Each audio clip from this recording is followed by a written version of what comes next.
When I bought my 200-acre ranch, nestled near a winding creek and bordered by rolling hills, I imagined a life of tranquility. It was my haven, my escape from the hustle and bustle of city life. The land came with a natural dam built decades ago, creating a picturesque reservoir that I planned to expand for irrigation and fishing. It wasn't just property, it was a legacy. For years, everything was perfect. I tended to my livestock, fished the reservoir on weekends, and enjoyed the peace of rural living.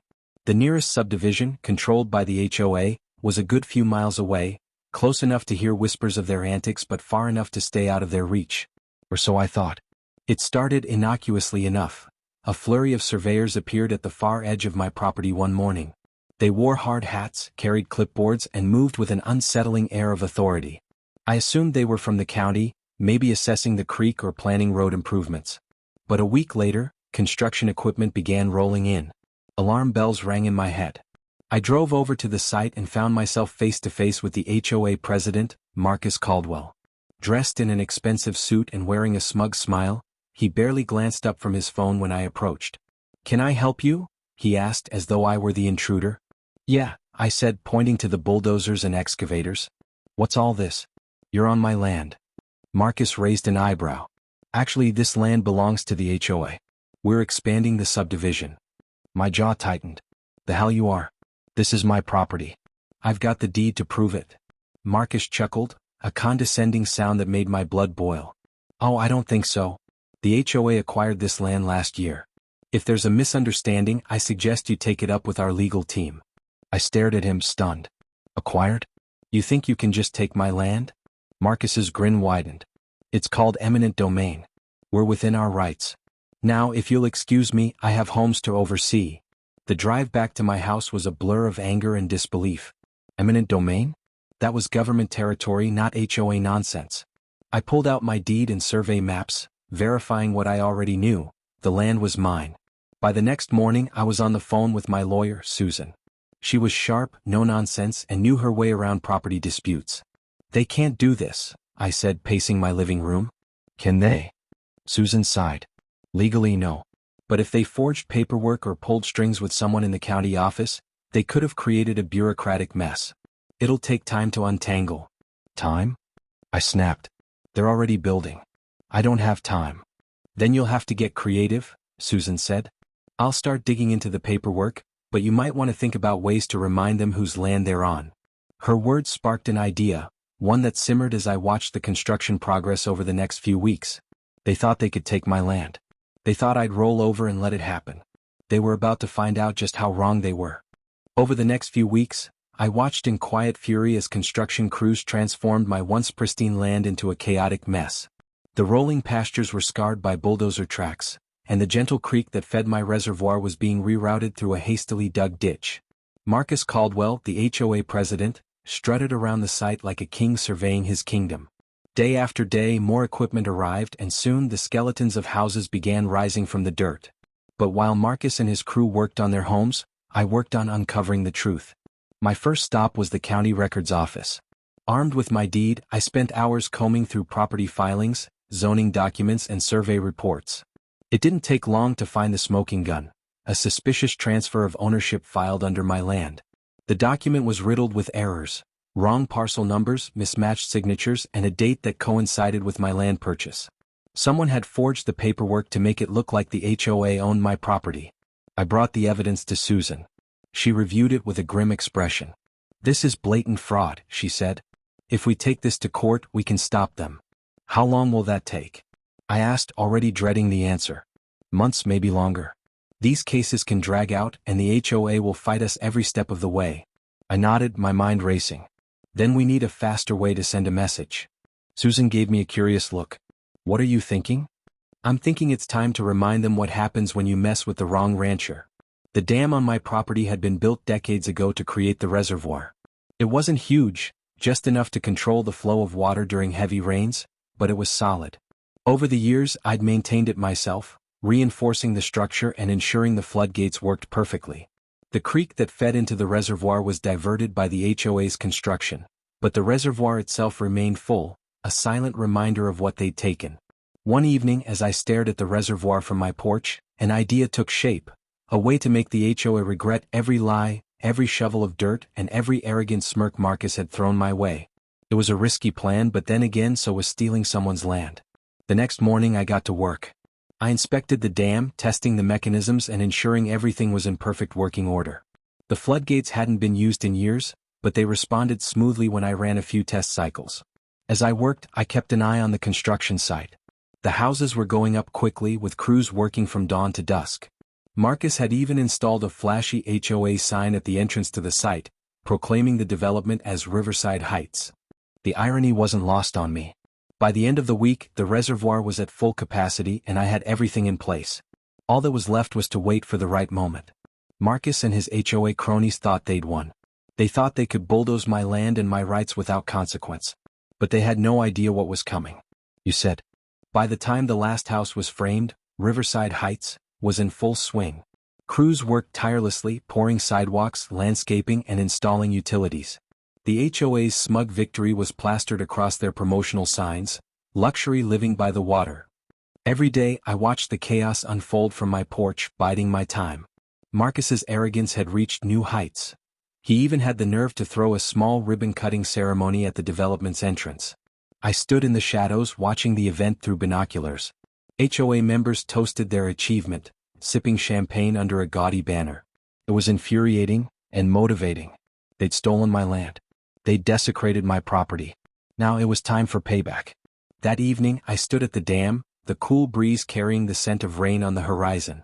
The reservoir was full, brimming with the potential energy of thousands of gallons of water.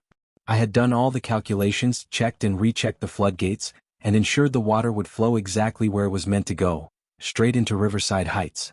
But before pulling the lever, I added one final touch. A drone buzzed overhead, its camera capturing every angle of the scene. I wanted everything recorded: the reservoir, the floodgates, and the aftermath. As the first drops of rain began to fall, I grabbed the lever.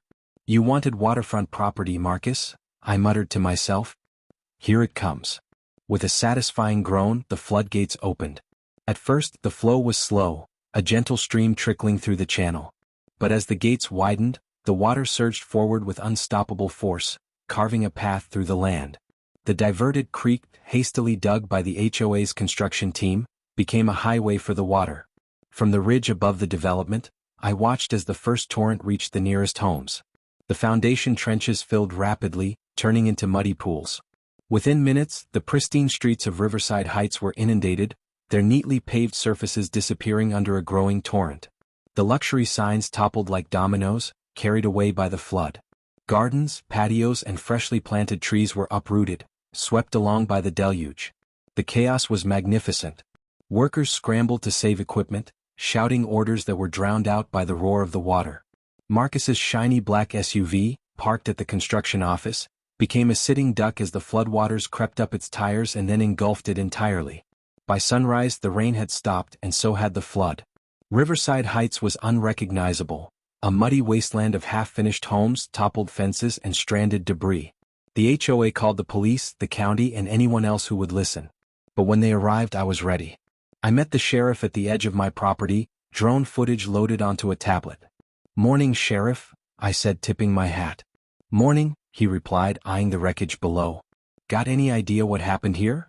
"Sure do," I said, holding out the tablet. "The HOA illegally built on my land and blocked the natural flow of the creek. I opened the dam to prevent overflow damage to my property. Here's the footage to prove it." He watched the video in silence, nodding occasionally. When it ended, he handed the tablet back. "Well," he said, "looks like they've got bigger problems than you now." The HOA couldn't blame me for the flood. Every action I'd taken was legally justified. Marcus's face, however, was priceless as he stood ankle-deep in the muck, his once smug expression replaced with sheer disbelief. They'd called their development Riverside Heights. Now it was lakefront ruins. And I wasn't done yet. The morning after the flood, the HOA descended into chaos. Crews scrambled to salvage what they could, while homeowners and investors who had poured money into Riverside Heights showed up, demanding answers. Marcus Caldwell stood at the epicenter, his designer loafers caked in mud and his bravado nowhere to be seen. I watched from my porch, sipping coffee and savoring the spectacle. But I wasn't finished. The flood was just the beginning. The legal fallout hit the HOA like a tidal wave. Susan had filed an injunction against any further construction on my land, backed by drone footage, county records, and a detailed report on the HOA's fraudulent claims. Marcus and his cronies tried to fight it, but the evidence was overwhelming. At the next court hearing, the judge didn't just issue a cease and desist. He invalidated the HOA's bogus land claim entirely. Marcus's forged documents were exposed, and he was slapped with a hefty fine for fraud and damages. "Mr. Daniels," the judge said, turning to me, "the court recognizes your right to seek compensation for the unlawful use of your property. Would you like to proceed with a lawsuit?" I smiled. "Your Honor, I think the HOA's learned its lesson. For now." With their fraudulent claims nullified, the HOA faced another hurdle: repairing the damage to my land. The court ordered them to remove every trace of construction, restore the creek to its original path, and compensate me for every hour I couldn't use my ranch. But the cherry on top? They had to clean up the mess they'd made in Riverside Heights, which was now nothing more than a soggy wasteland. Marcus tried to spin the situation in his favor, blaming contractors and unforeseen circumstances, but his reputation was in tatters. Investors pulled out, neighbors demanded his resignation, and soon the HOA board ousted him entirely. I didn't stop at legal victories. With the HOA out of the way, I turned my attention back to the reservoir. Instead of restoring it to its former state, I expanded it, creating a larger lake that covered the entire area where Riverside Heights once stood. A few months later, the lake was transformed into a community recreation area. I opened it to local families, not the HOA members, and hosted fishing derbies, picnics, and kayaking events. The lake became a symbol of resilience and community, a stark contrast to the elitist development Marcus had envisioned. The first time Marcus returned to the area, he drove up in a battered sedan, his flashy SUV long gone. He parked on the public road and stood at the edge of the new lake, staring at the water in disbelief. "Nice lake, huh?" I said, walking up behind him. He turned, his face pale. You ruined everything." I chuckled. "No, Marcus. You did. I just made sure the land got the respect it deserved." He muttered something under his breath and stomped back to his car. I watched him leave, satisfied that the chapter of Marcus Caldwell and his HOA dictatorship was finally closed. Standing on the dock as the sun set over the lake, I thought about how far the land had come. It wasn't just a ranch anymore, it was a sanctuary, a reminder that standing your ground was worth it. The lake shimmered, reflecting hues of orange and gold. Kids laughed in the distance, their voices carrying across the water. Marcus and his HOA had tried to build their empire on my land. All they'd built was their downfall. "You said